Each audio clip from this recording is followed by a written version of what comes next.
You still believe Josh Allen is not going to win the MVP? Well, because I just don't know what it's based off of anymore. It used to be based off of elite stats and really, really special performances. And Josh Allen's team is having a special performance, and he's performed special in certain games. Not that he's playing bad football by any stretch of the imagination. He's playing really good football. But MVP level used to be held to a higher regard. And just like last year, everybody was killing me because I was like, Josh Allen has 40, what do you have? 44 touchdowns last year. 44 total touchdowns. He had about 4,300 passing yards. He did have the 18 interceptions. That was the red herring but I was like, that's a great season. Like, that's an impactful season. That's a season worthy of MVP consideration.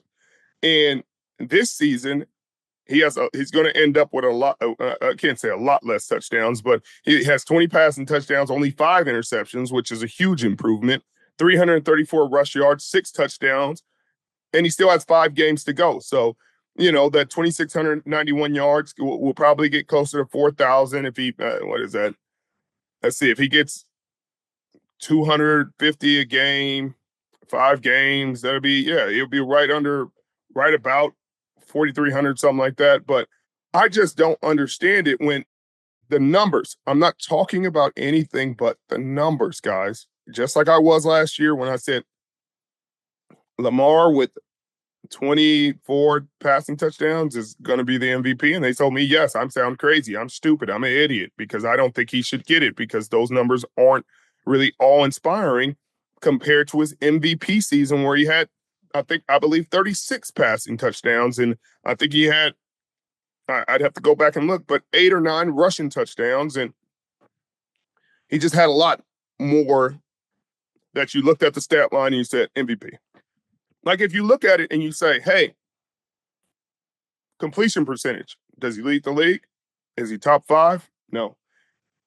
Passing yards, same, no. Passing touchdowns, no. Interceptions, he's probably close to up there, but then you look at Burrow and Lamar and you're just like, Burrow is just being let down at this point, but we're going to get to him later. Then you look at Saquon Barkley. Over 12 games, he has pretty much 1,500 rushing yards, averaging 124 yards a game, almost 125 yards a game, 11 rushing touchdowns, which should be 15 if it wasn't for the tush push and them giving it to Jalen Hurts from the 1-yard line 4 or 5 times. 275 touches, 1,700 scrimmage yards. That's starting to sound like an MVP numbers with 5 games to go. So if you say he averages what he averages for the next 5 games, what is that? 600 or so yards. So that put him over 2,000 yards for a running back. That would sound like an MVP season. He'd probably be leading the league in all those categories. MVP. That's what I'm saying. Like, don't get mad at me because the numbers are the numbers, guys. MVPs usually lead the league. Now it's become such a popularity contest of, hey, man, everybody's making a lot of noise about these guys making special plays that the numbers don't even matter anymore.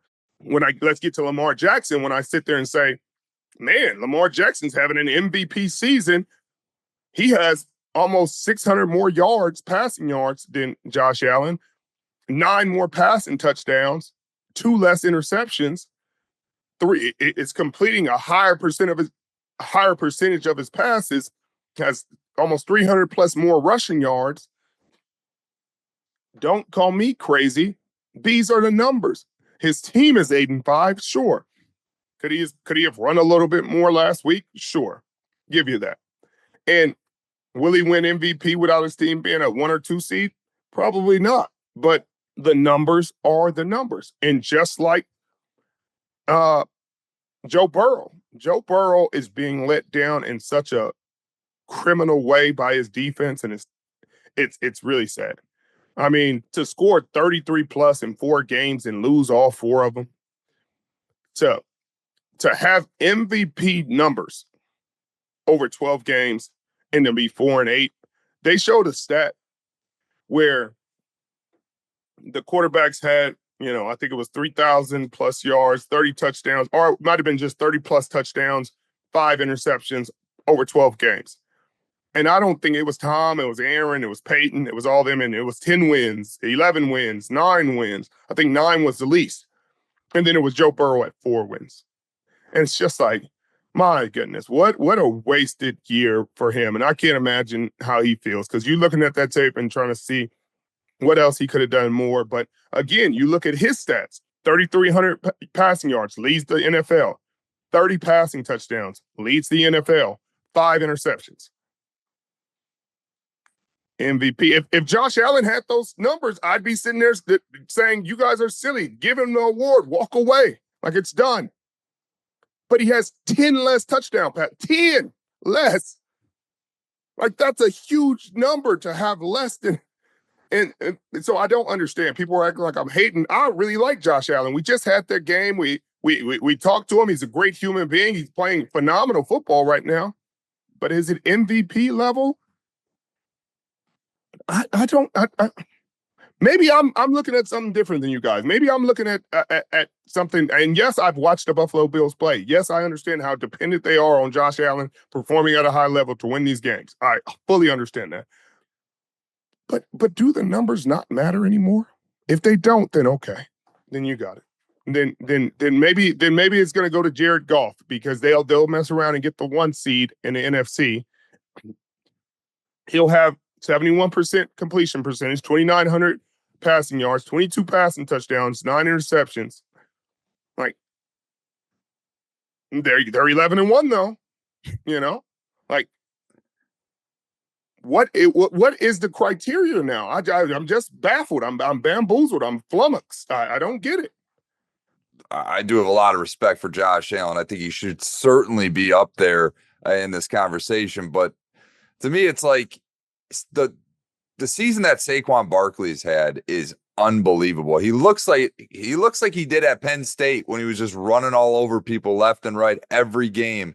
And the way he's elevated and provided such a new dimension to this Eagles offense, Richard, you can just see it happening. I mean, it's repetitive. The Eagles team with him at the running back position, they just grind people down. And by that mid to late third quarter, you can just see the tide turn and shift to the Eagles. I don't think they're going to be anywhere close to 10-2 without him.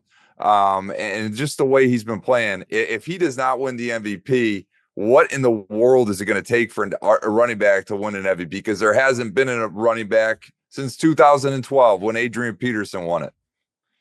Right. And that's what I'm saying. Like, if you just look at the numbers, I just don't understand it.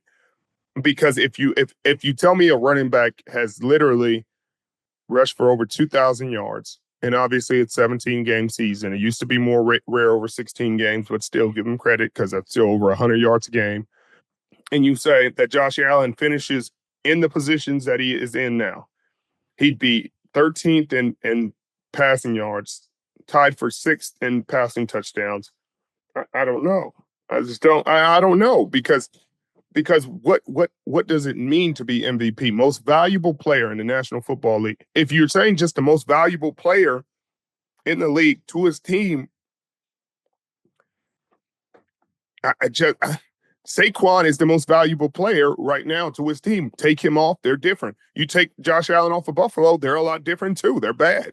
You take Joe Burrow off the Cincinnati Bengals right now, I mean, they might get relegated. We don't do relegations, but if you follow Major League Soccer at all, but teams get sent back to the developmental league if they're not competing hard enough. And if they didn't have Joe Burrow and Jamar Chase and T. Higgins, let's not disrespect T, they might be relegated, Mitchell. So I don't know. Maybe he gets hot and has a few 300-yard games and really pads those stats and gets into the top 5 in those categories. But I just don't, I don't understand the fixation where it's like he's the like clear favorite, It'd be different if it's like, oh, they're all but you're saying he's a clear favorite. What numbers justify it? That's it. That's all I'm saying. Josh, if he's going to win it, he's going to win it. Just like last year. I said this, and Lamar still won it. Lamar deserves it this year, and now people are going to tell me he's not going to win it. I don't get it. Because there's a quarterback captaining a team with a better record, Richard. And I mean, to his credit, he did catch a pass for a touchdown, throw a touchdown pass, and rush for a touchdown pass last night. Which was really cool. But then if you're quarterback captaining a team to a better record, then Jared Goff is doing the same thing. I agree. And I'm all aboard that Jared Goff for MVP train. You already know that, Rich. If he wouldn't have thrown those 5 interceptions, it would be a lot. It'd be a lot more. It would.